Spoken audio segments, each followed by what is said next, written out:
What happens when Bigfoot shows up in places no one expects? Cities, beaches, across continents.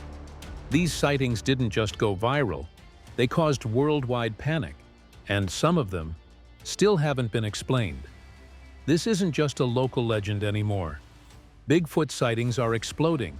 In the US, Canada, the UK, Australia, even Brazil. Footage spreading like wildfire.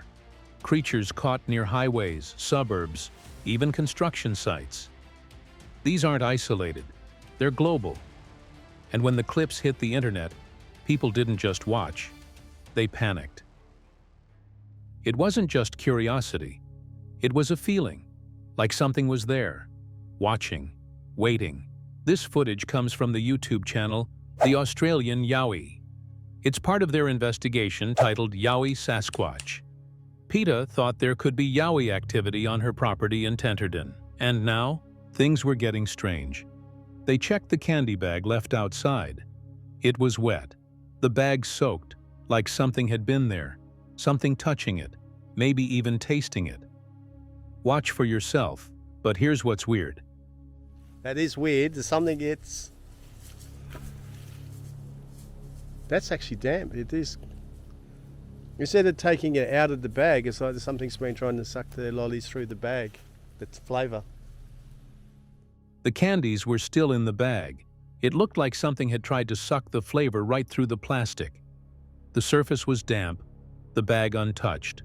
But the sweets? They'd been worked over. It didn't rain. Nothing else was wet. Just the bag and the candy inside. Could something really have tried to pull the flavor without opening it? Something with enough patience to test it, but not enough to tear it apart. They left the bag there, on purpose. Maybe it would come back. Maybe it would try again. As they moved through the property, they searched for signs. Small impressions in the dirt. Footprints? Maybe. It wasn't a shoe print. The heel shape was clear. The toes spaced out just enough. If you stood back, the outline popped. It wasn't perfect, but it looked like something had stepped there.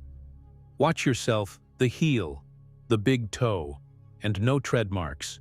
Not a boot, not a shoe.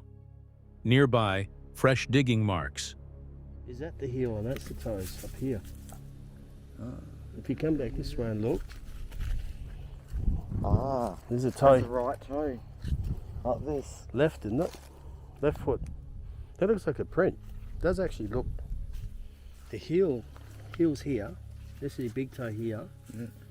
You obviously don't see the toe impressions that clearly here.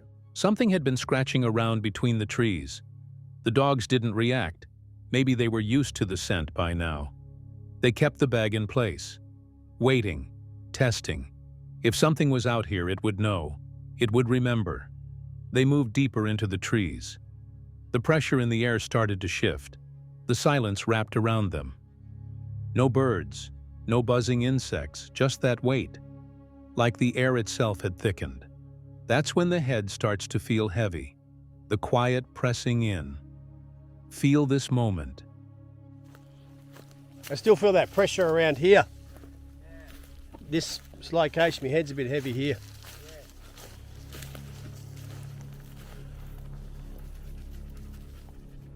The stillness wasn't natural. It's the kind of silence people talk about when everything goes dead, like the forest is holding its breath. There had been other reports, stories of people hearing voices in the Australian bush, conversations that shouldn't be there.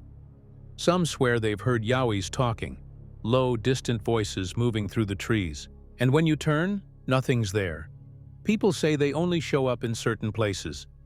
But what if that's wrong? What if they're everywhere? Wherever there's dense bush, fresh water, and plenty of food. It's like kangaroos. You don't always see them, but they're there. Just because the Yowies aren't out in the open doesn't mean they're gone. They followed the trail uphill, moving past familiar landmarks. This wasn't just random bushwalking. They knew the route. They'd been here before. As they moved, something caught their attention. A soft sound in the distance. Not a train, not an animal. It sounded like a voice. Listen carefully. A sound echoed through the trees. Quick, Faint, but not quite right. You can do that at night time. I thought I heard, I know it sounds crazy, but I heard something over there. It wasn't a tree, like a voice. Something moving nearby. This is where people find stick formations, crossed sticks, bent branches, signs that maybe someone or something is marking the space. The stillness, the candy bag, the footprints, the digging, maybe none of it is proof. But maybe, together, it's a pattern. PETA's property might be more than just quiet bushland. It might be part of their path, their space. What do you think? Could this be real Yowie activity?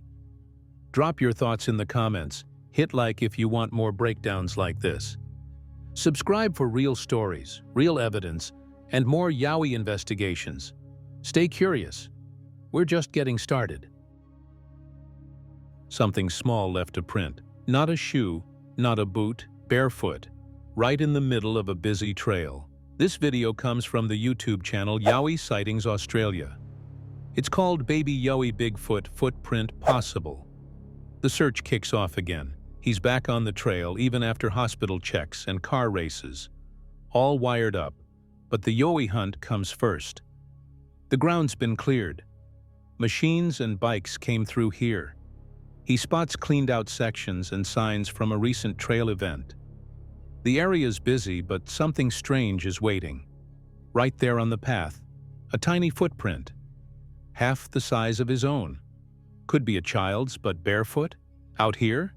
He stops, measures, examines the dirt. Watch yourself. The toes press clearly into the ground.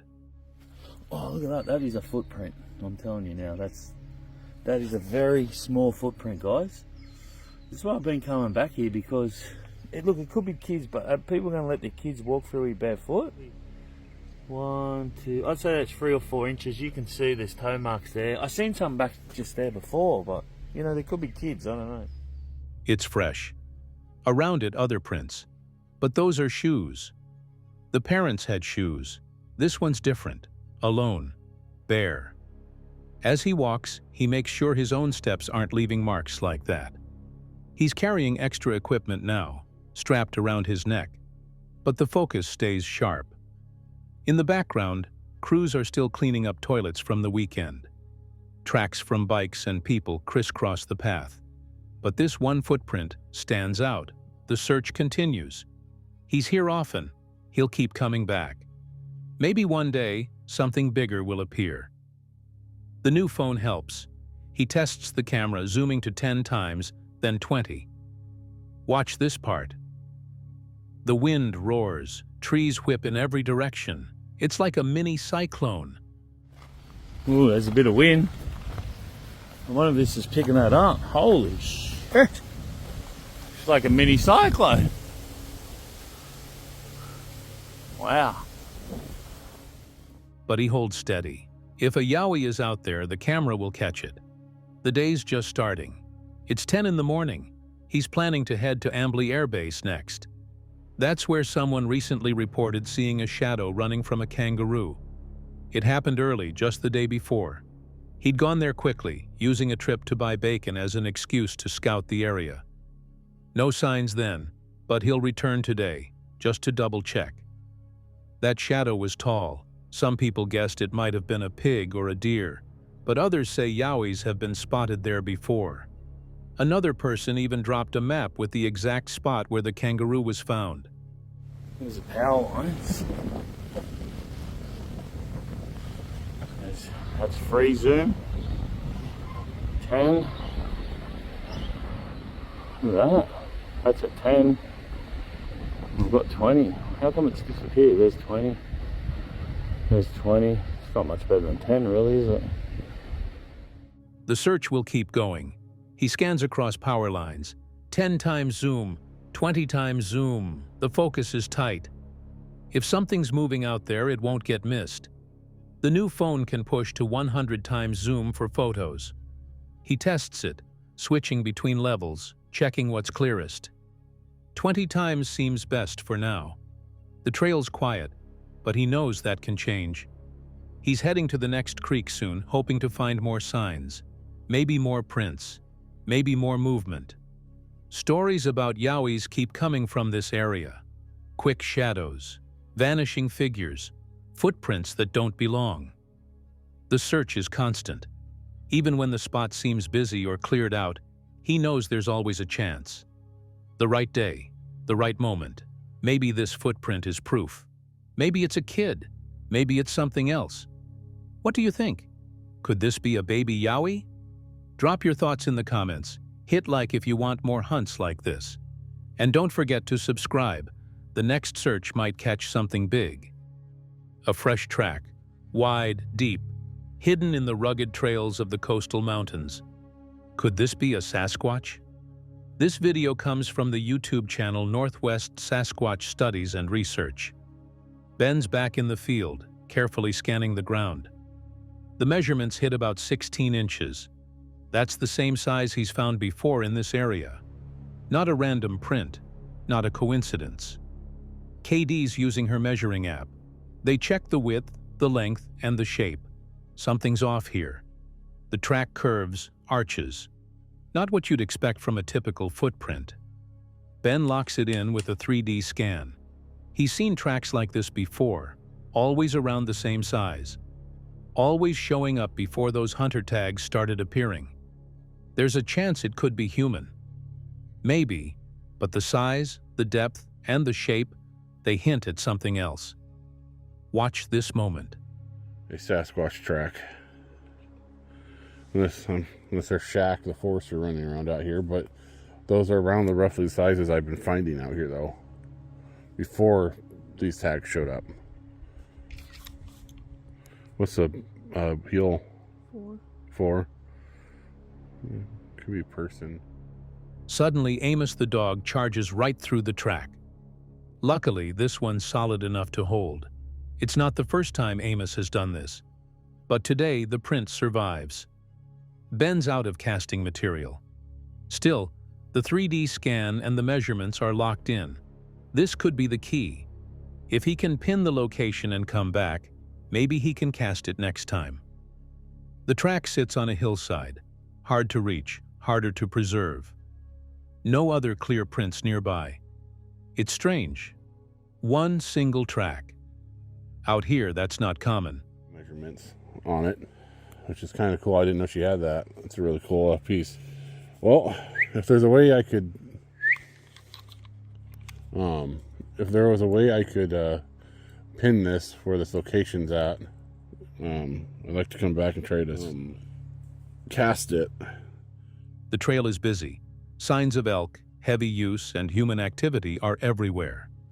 Bright orange tags hang on trees. Hunters have passed through here. They explore deeper. Old-growth trees, massive trunks cut long ago, mark the path. A broken branch, snapped perfectly down the middle. Elk trails crisscross the area. Suddenly, they find something unexpected, a small skull. Ben recognizes it immediately. It's a spike, not a giant buck, but it's a real find. They keep it.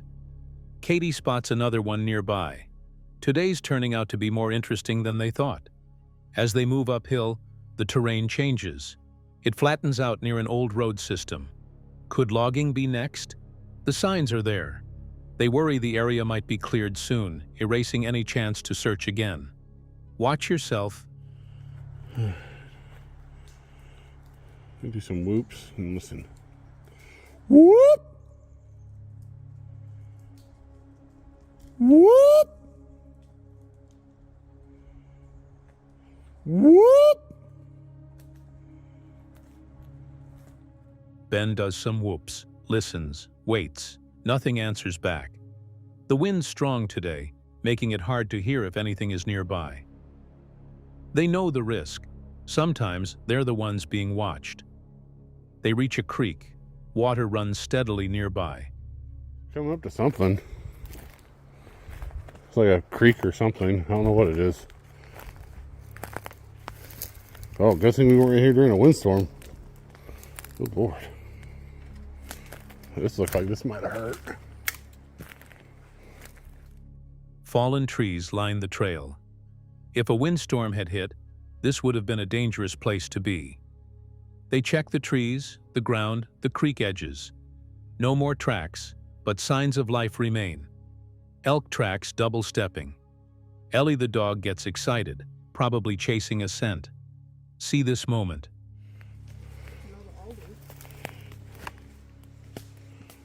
I hear water running. It's right there. You hear a tree? Oh. Oh. They pass through thick brush, listen to the creek, and enjoy the quiet. It's a peaceful spot, but there's always the feeling they're not alone. Could Sasquatch prefer this part of the mountains? Does it feed here? Does it watch the explorers without being seen? Drop your thoughts in the comments. Was this a real track or something else? Hit like if you want to see more field hunts like this, and subscribe for the next deep trail search. You won't want to miss what they find next. Bigfoot forensics. Something was out there, moving slowly, pausing, breaking sticks in a way no one had heard before. This video comes from the YouTube channel Bigfoot Forensics. It's titled Weird Stick Breaking and Coughing Whistling Noises in the Cohutta Wilderness. In May 2024, the uploader's friend wanted one final trip to Bray Field, deep inside the Cohutta Wilderness. His knee was giving out, and he wasn't sure he'd ever make the hike again. He invited the uploader and another friend to join him. They overpacked badly. The trek was rough, but the food was good, and they were ready to fish, camp, and maybe, just maybe, experience something. The North Georgia mountains greeted them. The Cohuttas, rugged, quiet, but known for strange things. The uploader packed long-distance glasses. If something showed up out there, he wanted to see it. Finally to the Cohuttas, the North Georgia mountains. And you're going to see my glasses on and off. These are my long-distance glasses. I could see far away. I figure I'd need to bring them to the woods. If you're going to be looking for something that you can hardly see with a cell phone, you know. The Cohuttas were wide open. The Nosaga River split the area. Most people camp across the river, but they picked the north side. Locals talk about that side. People say strange things happen there. Not always sightings, but incidents. Enough to make you wonder. The uploader had left his tackle box behind after fishing. Going back to get it gave him a rare chance to walk alone. The woods were still. It should have felt peaceful, but something felt off. That night, it started. He was in his tent, winding down when footsteps came. They were about 25 yards away. What struck him wasn't the walking. It was the sound that followed. A loud crack, then more footsteps, another crack. Okay, so super interesting. Earlier I was hearing footsteps and then a branch break. It didn't sound like something stepping on branches by accident.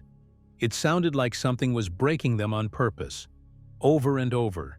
A steady pattern, walk a few feet, snap a stick, walk, snap, like it wanted to be noticed. And it sounded just like you walk a few feet and then you hear a branch break, then you walk a few feet and then you hear a branch break. It did not sound like something stepping on a branch. At first he thought his friends were out gathering firewood, but they weren't. The fire was already done for the night. And when you hear it, that sharp break, it's not the sound of a twig underfoot. It sounds like something being snapped clean over a knee. Which is kind of odd, because it definitely was a pattern and it moved from left to right around my tent. At first I thought it was my friends. I thought they were up and breaking wood for firewood, but they're not. So I don't know what this noise is. The uploader had heard animals in the woods. He had heard them step on sticks, make noise, rustle leaves. This was different. It wasn't random. It wasn't clumsy. It was too rhythmic, too deliberate. He quickly set up his recorder. He hadn't come out expecting to catch anything. This was supposed to be about hiking, fishing, and spending time with friends. But when you hear something like that, you don't ignore it. He managed to catch some of the sounds. He kept listening as whatever it was circled the tent. It never rushed. It just kept moving, snapping, like it wanted to be known. It's like they're far away from where I'm at, probably a good 25 yards. But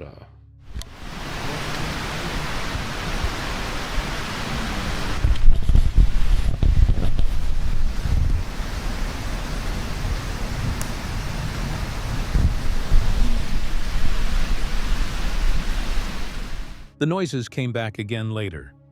More steps, more sticks breaking. The pattern never changed. It stayed steady, stayed close. What happened next was even stranger. The uploader caught a sound that's hard to explain. It reminded him of someone vomiting while blowing a whistle at the same time. It was that strange. A mix of deep, guttural noise and a sharp whistle. Unnatural. Impossible to forget.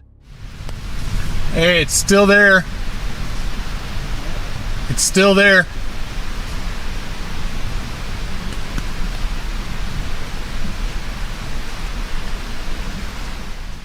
The sounds didn't fade. They lingered. He stayed quiet. Something was out there, circling, pacing. It's easy to joke about it now, but in that moment it didn't feel like a joke. Was it an animal? Was it someone playing tricks? Or was it something else? Something watching, something waiting. What do you think? Have you ever heard something like this in the wild? Let us know in the comments. If you're into real boots-on-the-ground encounters, don't forget to like and subscribe. Day 1 of a post-season scouting. January 20th, 2024. Cold, silent, thick snow on the ground, and something big out there. The uploader was heading back to the truck when something stopped him. A big set of tracks, down in the creek, fresh enough to follow, huge, four-fingered, the kind you don't just walk past. It was close, too close to the road, too close to the parking lot. That's not where you'd expect a survivor to be. But there it was. The uploader pushed in. Tight cover, no easy way through. A place most would avoid. The trees were so dense it was almost impossible to hang a stand. But that's what made this special. The tracks kept going, long strides, moving with purpose. For 20 minutes, the uploader stayed on them. No hesitation. Biggest tracks so far. He knew it. The trail dipped down, climbed up toward the ridge. But something told the uploader to double back. Maybe this buck had crossed the entrance road. Maybe the real answer was back there. The tracks weren't fresh, but they were bold. A solid trail, a loner moving through thick walls of brush. Watch yourself right here. There's some other tracks here, but look at the size of these. These are worth backtracking. See where they go. I'm hoping he crosses the road here, and because I have never seen anybody hunt, and I'd never considered to hunt where these are going. So he went through this thick stuff here. If I can get through it. The trail cuts deep into the tightest, almost impassable cover. No accident. That's survival. The uploader kept on the path, through twists, sharp turns. The deer knew what it was doing, hiding in blind spots, weaving where most would stop. The trail broke into a clearing. It opened just enough. The uploader marked it. Perfect spot for a camera. Right here. Watch this. I don't have any more trail cameras today, but if I find a spot, set up camera where I can get a good visual of what this thing is, do tomorrow, Sunday. Set one up. That small opening? It could be the weak point. Memory sparked. Weeks ago, the uploader had found a bed nearby. Big rubs. A place now abandoned. The buck might be scent checking the bedding area from downwind before settling in. That's a smart move. The uploader picked up the old trail again. This one led straight to the bedding site. Big tracks slipped into dense evergreens, the kind of thick where most hunters turn back. Big rubs marked the trail, deep scrapes, fresh enough to matter. Even though the snow covered the bed itself, the signs were loud. This was still active. The buck was still using it. The uploader planned the ambush. About 75 yards away, a small opening. That's where the buck would pass, probably not even realizing it was a weak spot. Following deeper, the trail dropped into a drainage. Tracks showed browsing signs. With no crops nearby, the deer were surviving on buds and brush. At the bottom, faint tracks led out. Look here.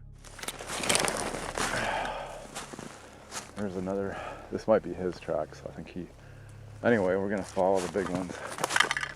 Alrighty. Yeah, I think, yeah, that's where they're coming from. Alright. Coming through here. Alright. Let me go around this spot.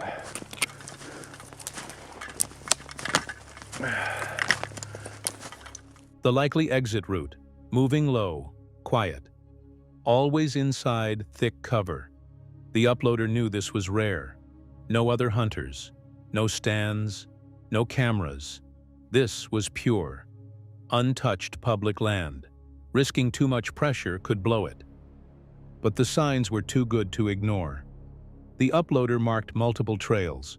1, 2, 3, 4, even 5 different paths cutting through the area. One path stood out. Big tracks led straight back to the same bedding corner. Right here. Watch yourself. I can see there's a trail coming in here.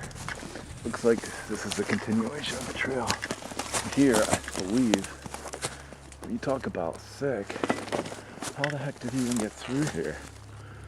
That's what I don't understand.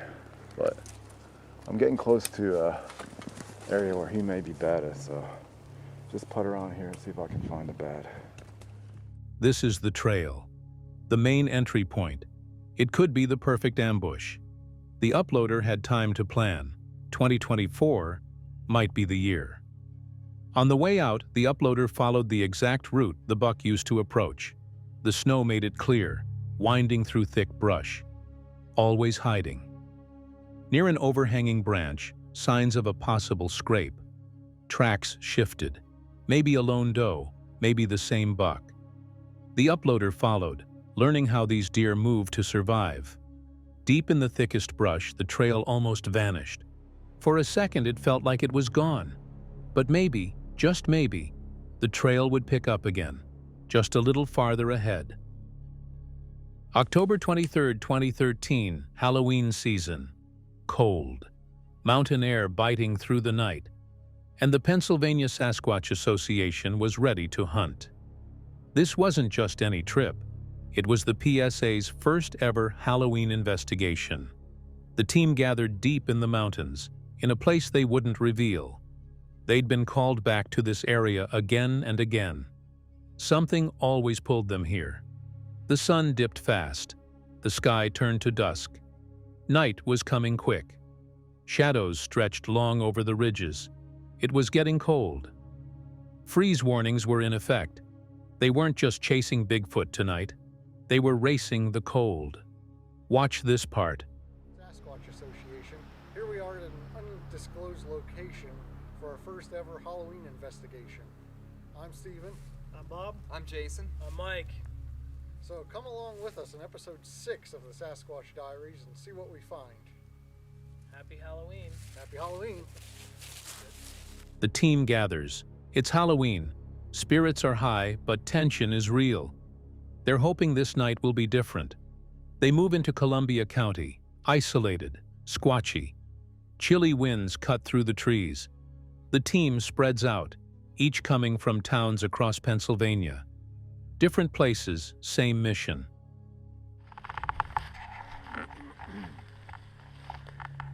So wake him up.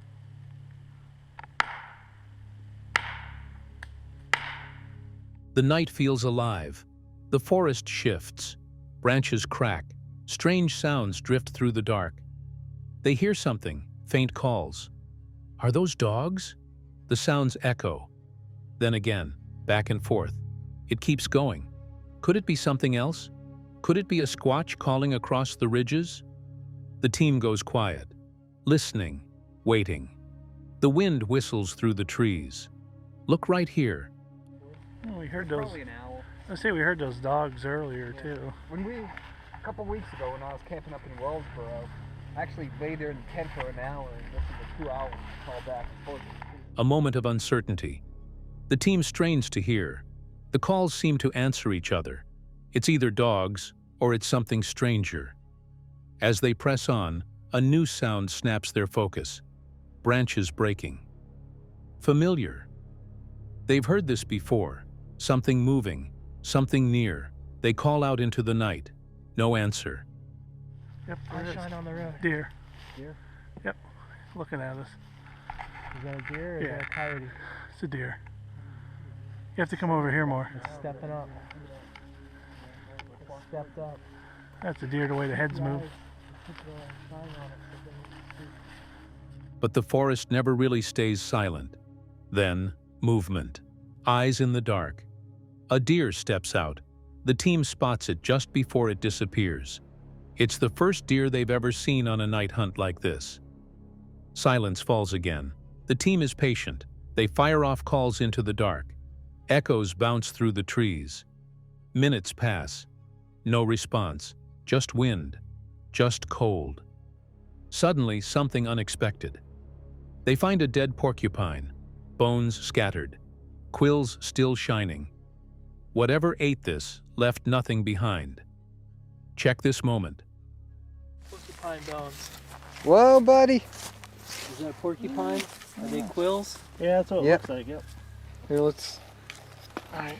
Let me get a regular picture of that out of the bag. Porcupine There's quills. the rest of them. Sweet. Let me see that light, Mike. Something got a hold of them. Coyotes. Dead There's his head, porcupine. ain't it? Yep, that's his head. Might get that on video.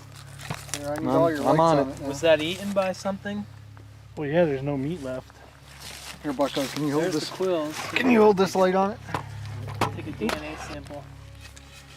There's something Look for hairs and that stuff. munched on I'm that. gonna need a lot of light to Salivas. get a decent picture here. The team inspects the remains. A pile of bones stripped clean, the quills still sharp. They wonder, what did this? They shine lights over the remains, capturing every detail. Porcupines aren't an easy target. Something strong took it down. Something not afraid of a fight. The team collects a few samples. Maybe there's a story left in the quills. Maybe there's DNA. They document the scene carefully. Steve steps up to do another call.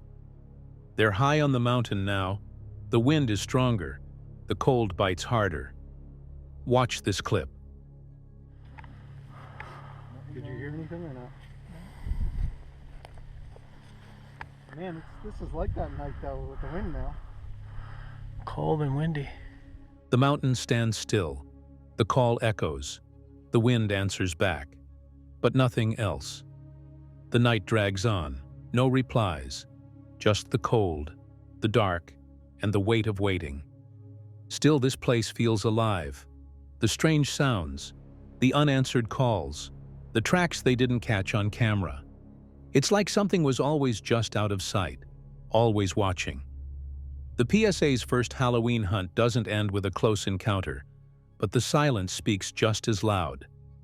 They didn't find Bigfoot, but maybe Bigfoot found them, and maybe that's why they keep coming back. What do you think? Were those just dogs calling through the hills? Or was something else out there? Have you ever heard a call in the night that made you stop and wonder? Let me know in the comments. I want to hear your story. It started like any normal day. A quick trip back to the meadow.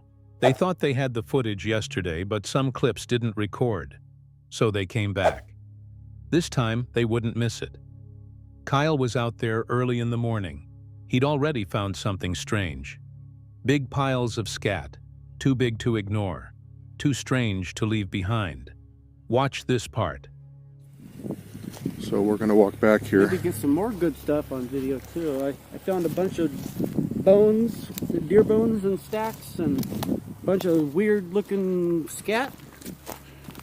There's some really big piles of scat back here, and not sure if it's Was it right up this way? bear or squatch or what. It's right back here.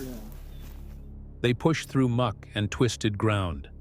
Something was out here, something heavy, something that left a trail. Snowstorms hit this area a couple of months back. Trees broke, but one broken treetop didn't fit. It didn't match any nearby trees. It was just lying there, like it was placed. It wasn't random. On the other side of the tree, another piece lay perfectly matched. Between them, a deep impression in the ground, like something sat there, waiting, watching. Was it a blind? Was something using it to watch the meadow? The team couldn't let it go. They pressed deeper into the woods. The meadow stretched wide. It was swampy, perfect for animals, perfect for predators. I'd like to take you where I found all those deer, stacks of deer bones. Yeah, let's go look at it. I know this is a squatchy area, without a doubt. And I've got my sidearm, and Kyle has his. Bones were stacked nearby. Deer bones, a lot of them, scattered. Something had been hunting here. This wasn't an accident. This was a pattern. The team stayed sharp, sidearms ready, eyes scanning the trees. The feeling out here wasn't right. A giant treetop blocked their path, but the tree it should have come from wasn't there. It didn't fall here. It was moved here. That's not wind. That's not snow. Something moved it. Then they found a strange mark in the dirt. Could it be a track? If it was huge, bigger than a size 12 boot. It looked like something had dug in or stepped down hard. They kept moving. Their nerves spiked. Stay frosty. Stay alert. The deeper they went, the weirder it got. Bones everywhere. Piles of scat. Massive. If it was a bear, that bear was huge. Footprints nearby. Fresh. Like something had just been there. Deer skull. Yeah, jackpot. We're in the right spot. That's creepy. That's a big pile of poop, folks. And if that's a bear, then that was one constipated sucker. Your foot's 10 and a half? These are 11s. 11. So they're not small. There's another pile right there. More bones, more piles, vertebrae, pelvis, skull fragments, ribs cracked open. Something had been feeding here, and not just once. The place felt wrong, heavy, thick with silence, like eyes were watching from the trees. The team pushed toward another meadow, but that's where it hit. Terror, unexplainable, deep fear. Like something was warning them. Stay out. Tracks crossed their path, bones scattered.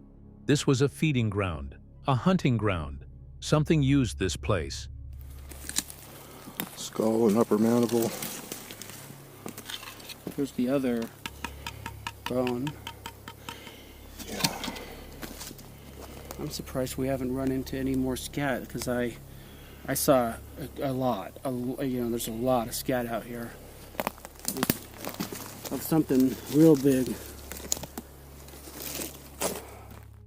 Bones split clean. Marrow sucked out. Spinal columns, shoulder plates. Pieces everywhere. It wasn't old. It wasn't just weather. It was fresh. The further they went, the stronger the feeling. They weren't alone. They were being watched, maybe even followed. It was like something was pacing them. The team found indentations near piles of scat, wide apart, wider than human shoulders, hidden behind low branches, like something had squatted there, watching. waiting. This wasn't random. This wasn't natural. This was a sign. But what really stuck with them was the feeling. That skin-crawling sense of being watched. If you've ever been deep in the woods and felt that, you know, they kept finding pieces. Some made sense, some didn't. It was like something was moving treetops around, arranging them, placing them. There was a trail leading deeper into the woods. They followed it.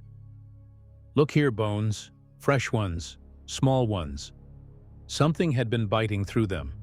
Teeth marks, cracked straight through. This wasn't an old kill. Could it have been a hunter? Maybe, but the deer was so small. A fawn. Most hunters wouldn't go after that. Maybe it died naturally. Maybe not. Oh my gosh. Something got torn apart. There's your pile of bones. Didn't see it. Oh, I didn't see it either. Deer. Yep. Nice. Is it likely a human hunter? No. You'd have to be a real major jerk to kill a deer that small. That's like fawn. So it's an animal hunted and killed it. Yeah, or maybe it died naturally and was just... More bones, more signs, pine cones stripped open. Could have been rodents, could have been squirrels, but in a place like this, it felt like more. The grass was flattened. Indentations showed where something large had been resting, like something had been sleeping under the trees. Watch this part. Branches were broken nearby. It almost looked like a blind. The setup, the positioning, it was deliberate. It wasn't just wind damage. They wanted to keep going. Maybe set up from opposite sides next time. Maybe catch whatever was using this place. These indentations are weird. It almost looks like something just has been sleeping in here. Like right there under that tree. These branch breaks. I don't know. It almost looks like a blind and everything. They moved deeper. More bones, more breaks. Some old, some fresh. They found another spot, another place that felt wrong. Bones again. Pine cones stripped again. Teeth marks, bites that went straight through bone. Another flattened bed, another hidden blind. Another place something had been using. They circled back. More tracks, more signs, fresh piles, big, too big. One said bear, one said squatch. The debate was on. Bears? Maybe. But the size? The shape? It didn't match the other bear scat they found. It's not an elk. I think it's bear. I think it's squatch. It's so big, though. Honestly, I think this is bear.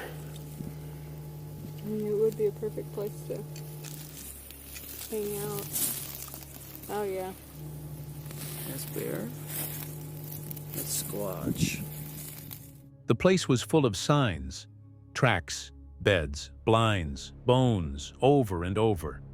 Even when things looked old, something about this place still felt fresh, like something was still around. If you've ever been in the woods and felt something watching you, you know exactly what they felt. Don't blink, or you'll miss it. In the still heat of a Queensland afternoon, an eyewitness claimed to see something that shouldn't exist. Something that leapt from a tree like a shadow breaking loose from the branches. Thousands of miles away, in the dense temperate forests of the Pacific Northwest, a camera captured nearly the same thing. A dark figure diving through the treetops with acrobatic force, vanishing before the mind could catch up to the eyes. What ties them together is a chilling common thread. A species too fast, too quiet, and far too real for the world to ignore much longer. It had its back toward me the entire time, a mere 20 seconds tops. It was only 5 feet tall. I'm 5'9" and built like a brick house.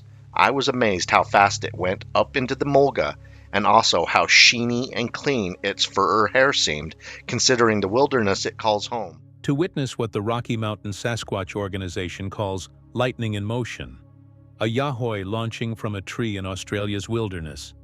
The witness, Matthew Taylor, was stunned not just by the creature's velocity, but by its astonishing form. A compact black-furred being with conical head, shoulderless frame, and enormous flipper-like feet. "It was like lightning," he wrote, still grasping the physics of what he'd seen. "Jet black, shiny fur. I swear on my grand's grave, nothing added, nothing omitted." It was like lightning moving away uphill into the dense bush, as if there were no trees, bushes, or scrub even there.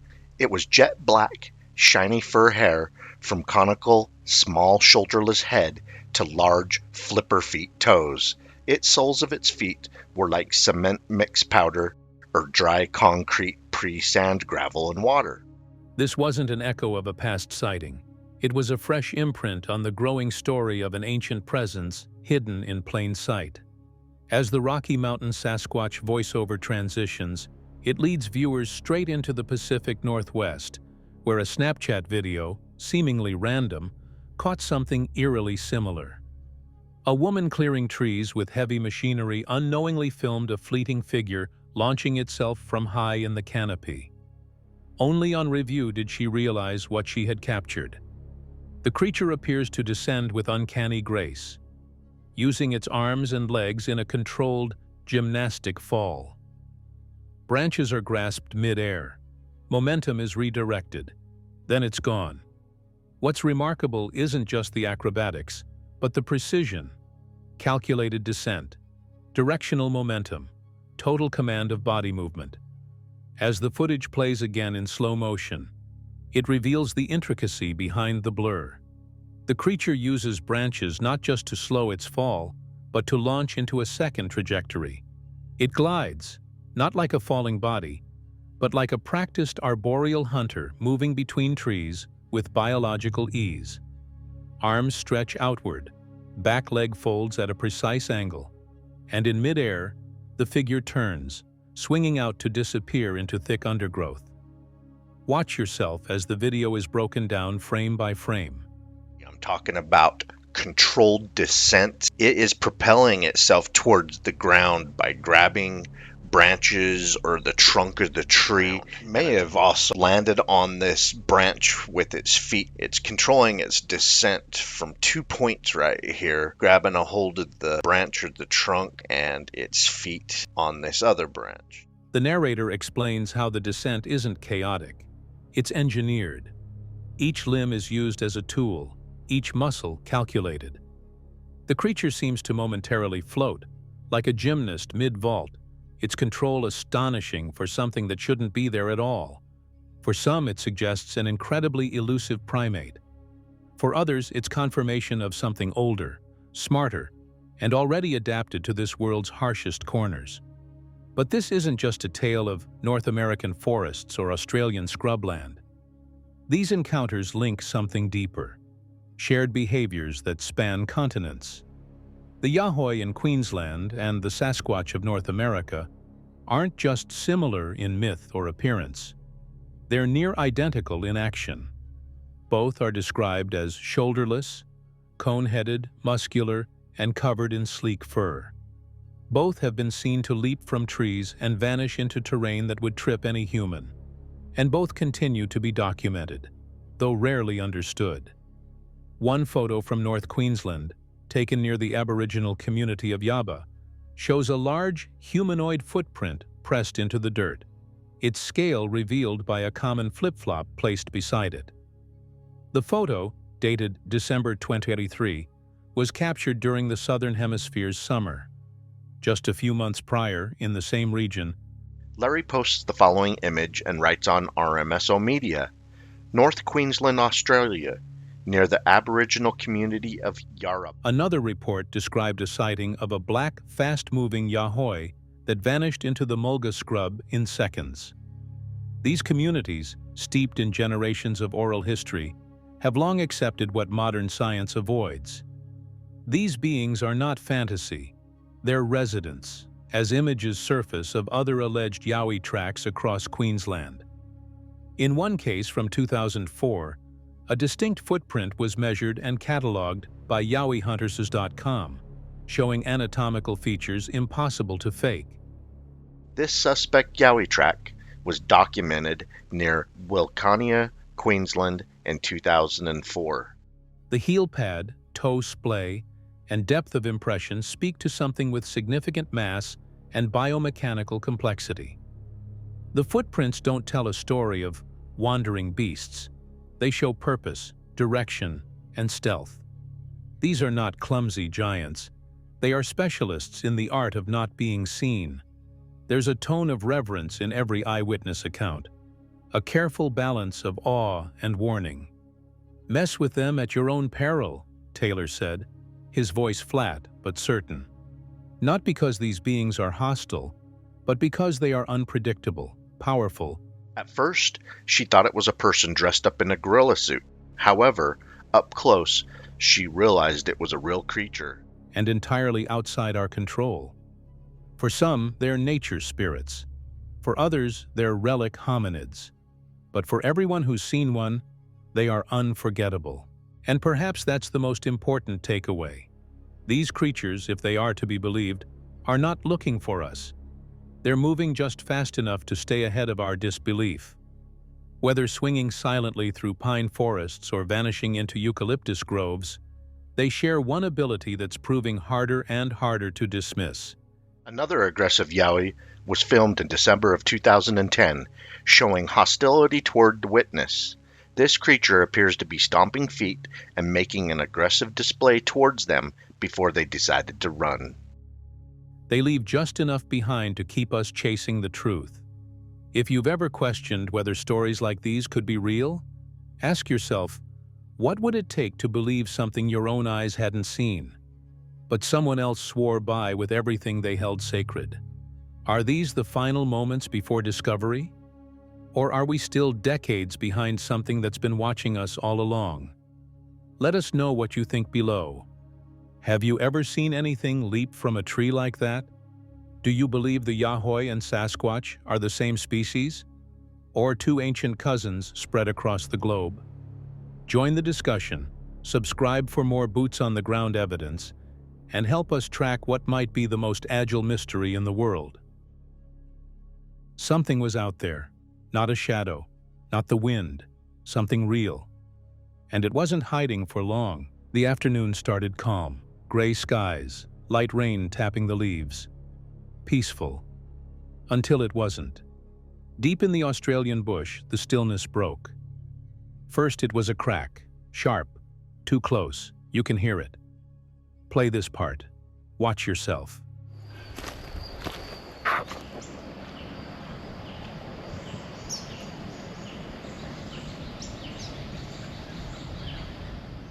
That sound? It wasn't just a branch falling.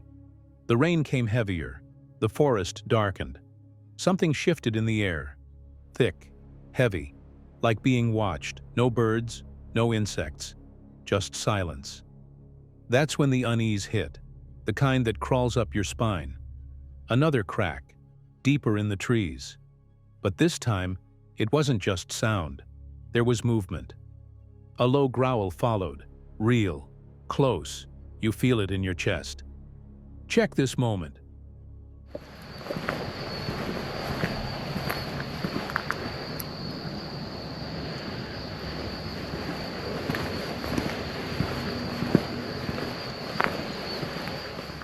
That growl? It wasn't the wind. It rumbled like a warning. The rain pounded harder now. The camera caught it all. This footage comes from the Australian Yowie YouTube channel. You can almost feel the cold through the lens. But what happens next? It's not the rain that sticks with you. Suddenly the red eyes, low in the brush, flickering. Not a trick of light. You can see them, right here.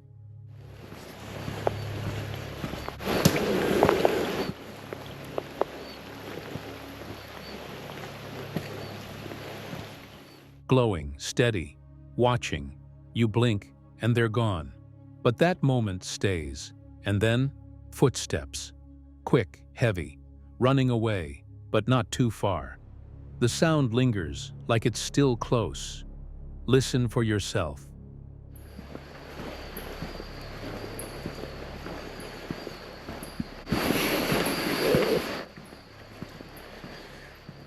Those steps, that rush? Something was leaving or circling. The camera holder keeps steady, but you can feel the tension. The rain keeps falling. The air feels electric, like something's not finished yet. Was it a Yowie? Was it something else? Or was it the forest playing tricks? You decide, but those sounds, those eyes, they don't leave you. They settle deep in your gut. This encounter was captured by the Australian Yowie YouTube channel. What do you think was out there? Few who enter the Florida swamps ever return the same. There's something about the stillness, the weight of silence, that feels off. Those who wander long enough begin to notice it. A distant knock that wasn't a tree, a whistle without wind, and eventually, that deep guttural sound that makes the hair on your neck rise before your brain can catch up. What you're about to see isn't for entertainment. It's a window into the unknown, where each step forward risks crossing an invisible threshold. From curious explorer to unwelcome trespasser. As the team returns to the fridge site, a location carefully gifted and marked from previous expeditions. The plastic still hangs, the tobacco remains, even the marble and stone offering, left on the rag, untouched. And we're here at the famous fridge. Yeah. The chew I left still here. Tobacco Joey left still here. But something's changed. Items once placed with intent are now absent. A stick arrangement by Max is missing, though his stone remains. Only a handful of people, fewer than a dozen, have even been out here. And yet something's rearranging the forest. Beyond the brush, they move toward the skunk spot, deeper than before, hearts pounding in a strange rhythm. This place isn't just visited, it's watched. The original discovery of the fridge had come after a double knock echoing from the direction they now approach. That knock still haunts them, not because of its volume, but because of its precision. As if a signal, as if a boundary had been crossed, and something on the other side had responded. They settle into a clearing near the log, equipment primed. The team begins using experimental frequencies, tuning forks, dog whistles, deer grunts, all aimed at testing a theory. Can sound draw out a presence? The moment is tense. The EMF detector lights up yellow, then red. A low whistle floats in, subtle, not human. Vibrations are felt through the log. We're getting hits here, EMF detectors, and then there was something out here. Yeah, something out that way. I tried a dog whistle, deer grunt, doe call, nothing. The fridge, left untouched for months, now hums faintly beneath their feet. One whispers they feel it in their spine, like sitting on a purring engine. That's when the atmosphere shifts. A breeze whips up as the EMF begins pulsing again. The tuning fork, long stored away in a backpack, somehow echoes faintly. Chris hadn't touched it in 5 minutes, but multiple members claim to hear it again, vibrating near the fridge. It's not imagination, it's spatial, audible, surrounding them. Something mimics the tool's frequency, as if repeating it, testing them. A presence they cannot see, yet feel closing in. It's not just detection anymore, it's interaction. In the silence that follows, they catch movement, a soft rustle, then that unmistakable smell, pungent, musky, like skunk, but not quite. I caught a whoop ahead of us. I don't know if any of our equipment will catch it or not because there was a lot of, foot noise. But it was one single whoop, looked like that. The same odor that's marked previous encounters. Whispers pass between the group. Someone heard a whistle. Another, a branch snapping. But there's no visual. The forest holds its secrets tight. And then, it hits. A resonant sound, guttural and deep, closer than any of them expected. The kind of vocalization that bypasses logic and speaks to something ancient in the human brain. Danger.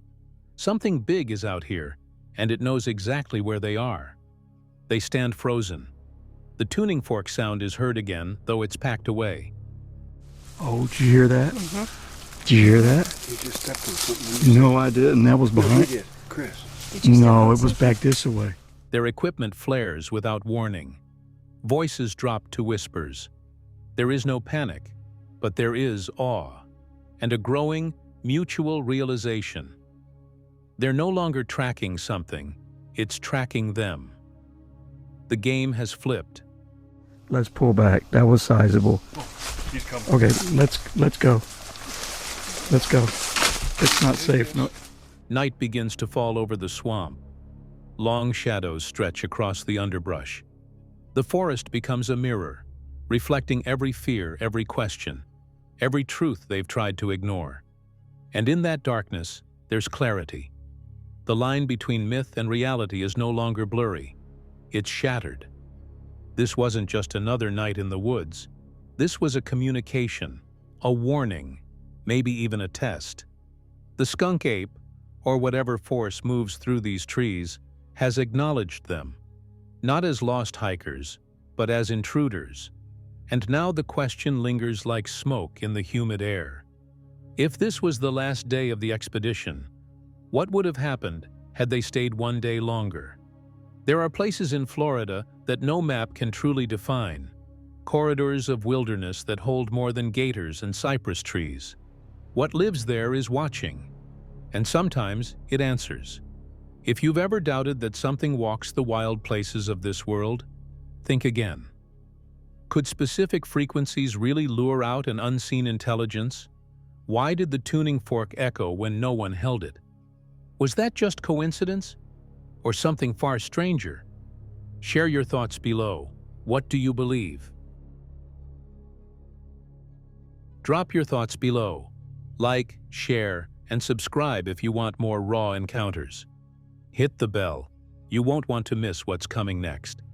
Because sometimes, the forest doesn't just watch you. Sometimes, it follows. Did these sightings really prove Bigfoot is everywhere? Or are we just seeing what we want to see? Drop your take in the comments. Hit like if this made you rethink what's out there. And subscribe, because the next Bigfoot clip could surface anywhere, and you'll want to see it first.